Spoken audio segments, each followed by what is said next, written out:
Salut, c'est Cyril. Donc on se retrouve aujourd'hui pour parler à nouveau d'un livre. Donc aujourd'hui on va parler d'un livre d'Elif Shafak qui est sorti au Phébus en 2010. Et ce livre s'appelle Soufi mon amour.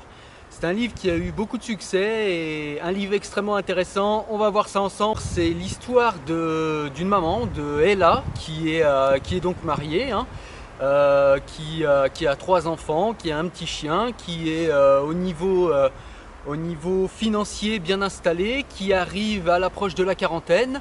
Voilà, ses enfants commencent à grandir, etc. Bon, elle a encore 2 petits à la maison, une grande avec qui ça se passe pas très bien, et son mari avec qui il n'y a plus la proximité affective qu'il y avait au début du mariage, et où l'amour passionnel s'est plutôt mué en une espèce de tendresse, avec un peu d'empathie et beaucoup de non-dits, beaucoup de frustration, beaucoup de ressentis, hein, d'autant que le mari de Ella la trompe, et tout le monde le sait. Et donc elle arrive à l'approche de la quarantaine et elle se pose pas mal de questions. Et elle s'est mis en tête de reprendre un travail, de reprendre une activité professionnelle. Et du coup, donc elle a fait des études littéraires, et elle décide de faire des notes littéraires sur des livres. Un petit peu ce que je fais en vidéo, mais sauf qu'elle le ferait par écrit, voilà. Elle a réussi à être engagée comme critique littéraire, et donc du coup, pour son premier travail, on lui donne un manuscrit à écrire une note, un article, hein, sur un manuscrit. Et le manuscrit, il a été écrit par un certain Aziz Zahara. Et il se trouve que ce manuscrit, ça va être l'histoire du poète persan Rumi, et de l'extrêmement connu Shams de Tabriz, hein, le derviche tourneur errant. Et donc l'histoire de ce manuscrit va raconter l'histoire de la rencontre de ces 2 hommes. Et l'histoire qui va être racontée dans le manuscrit va faire écho à la vie de Ella, hein, puisque c'est elle qui le lit.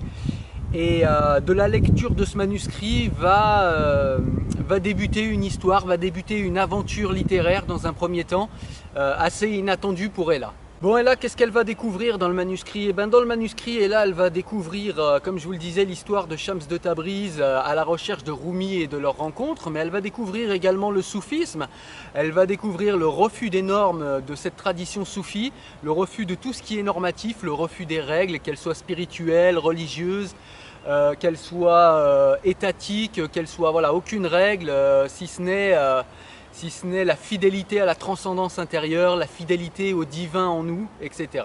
Voilà, donc c'est ce qui va transparaître dans ce livre, c'est ce que va découvrir Ella, et ça va trouver une résonance dans sa vie forcément, hein, et voilà.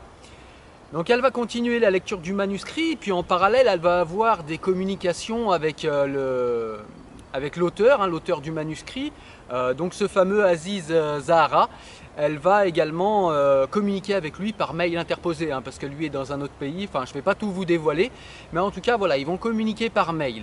Et elle va avancer comme ça dans le manuscrit jusqu'à la rencontre. On va voir les aventures, les péripéties de Shams de Tabriz, à la recherche de Rumi, ensuite à la rencontre de Rumi. Donc Shams de Tabriz, au tout départ, il part de Samarcande, hein, et il doit aller à Bagdad. Il a eu une vision en fait, parce que Shams de Tabriz, il communique avec Dieu via des visions, et dans une vision, Dieu lui a donné l'ordre d'aller à Bagdad. Et à Bagdad, il découvrirait la personne qu'il doit rencontrer, parce qu'en fait, Shams de Tabriz, je ne vous l'ai pas dit, mais en fait, il a accumulé tout un savoir, hein, parce que c'est un derviche errant, et donc il a accumulé tout un savoir de tous ses voyages et de sa spiritualité, de ses jeûnes, de tout son travail spirituel et éthique. Il a acquis un savoir, et ce savoir, il aimerait qu'il ne soit pas perdu. Et pour qu'il ne soit pas perdu, à l'époque, on ne faisait pas des livres et on allait chez l'éditeur. Non, à l'époque, il fallait trouver un passeur. Et le passeur, dans ce cas-là, Shams de Tabriz, va chercher un passeur pour ce savoir. Voilà, Shams de Tabriz va chercher le passeur, le transmetteur de son savoir, parce qu'il sent qu'il va bientôt mourir. Pareil, c'est des visions qu'il a, il sait qu'il va bientôt mourir, et du coup il a besoin de passer son savoir à quelqu'un.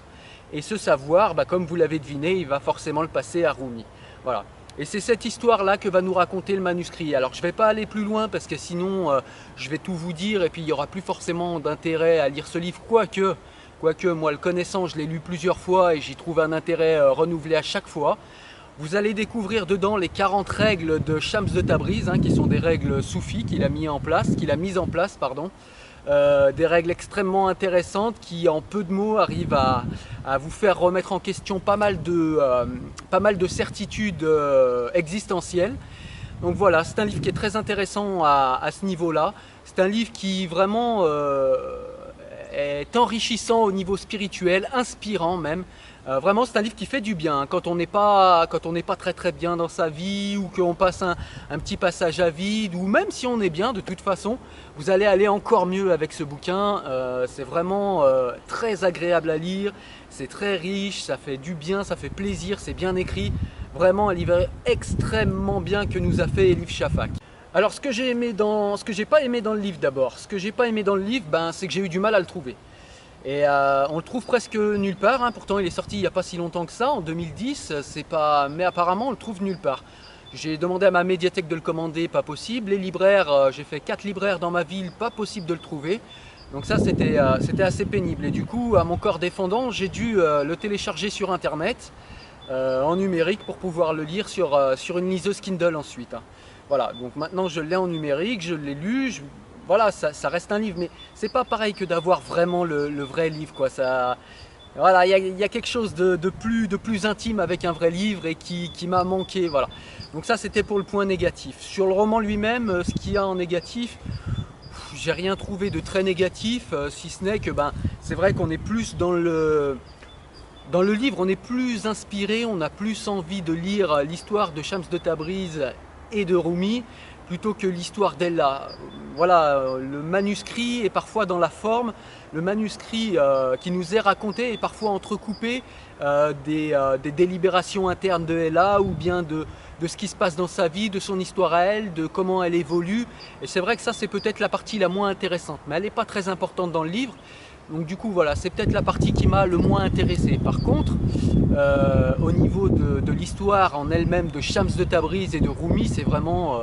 voilà, à chaque fois on est impatient de savoir qu'est-ce qu'il va dire. Enfin moi j'ai passé une nuit blanche, je me souviens, parce que je voulais savoir ce qui se passait au chapitre prochain, etc. Donc c'est vraiment un livre qui est aspirant.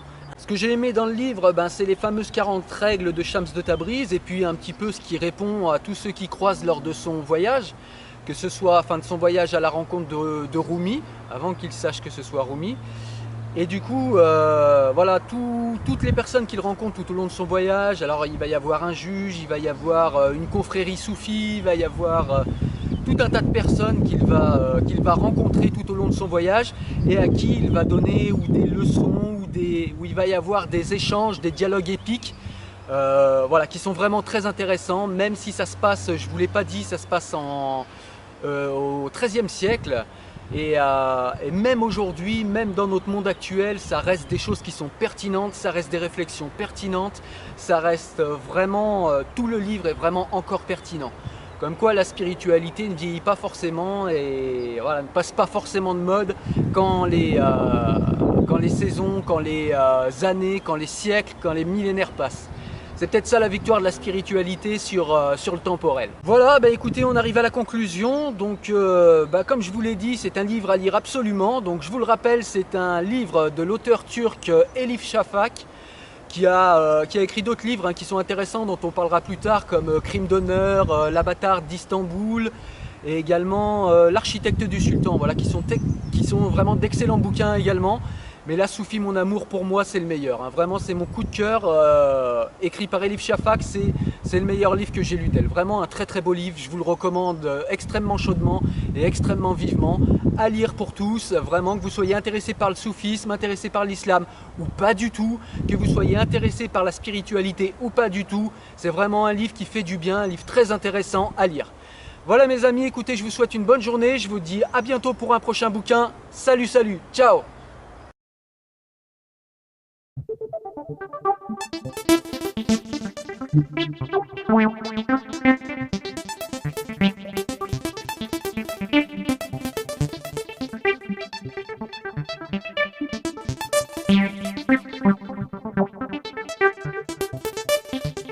Thank you.